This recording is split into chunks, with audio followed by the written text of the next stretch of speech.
Demands to remove a controversial statue in Pueblo are heating up. Protesters say a bust of Christopher Columbus, which sits in the boulevard in front of the main library, glorifies the genocide of Native Americans.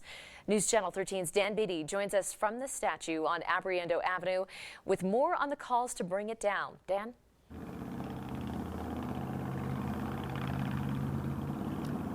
Heather, Bart, protesters have been convening underneath this Christopher Columbus statue the past 2 Sundays here on Abriendo Avenue, across the street from the Rawlings Library in downtown Pueblo. The protesters want to bring the statue down, but this statue is no stranger to protests. Every Columbus Day for decades, protests erupted calling for the removal of the holiday. Earlier this year, the Colorado State Legislature did just that, replacing Columbus Day with Cabrini Day, honoring Francis Xavier Cabrini, the Italian humanitarian and Catholic saint. The holiday may be no more, but controversy remains. Take down the statue!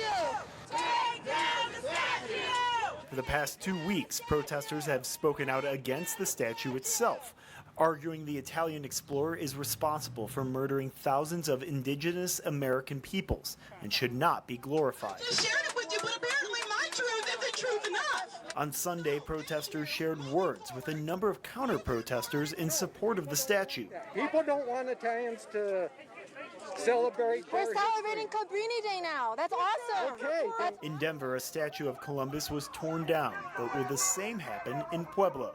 I think it's something we should have a discussion about with the community. Pueblo Mayor Nick Gradisar says a formal request to have the statue removed has not been brought to his office just yet. I'd rather spend time and energy and money working on ways to improve the plight of indigent people rather than argue about a statue. For now, Columbus remains in Pueblo, but the fight to have the plaque removed doesn't appear to be slowing down anytime soon. In Petition, it's going to come down whether you like it or not. Now, there is a petition going around online that has more than 1,000 signatures from people in support of removing the statue from Pueblo. Also, we reached out to the Pueblo chapter of the Sons of Italy. They declined to comment. Reporting live in Pueblo, Dan Beatty, KRDO, News Channel 13.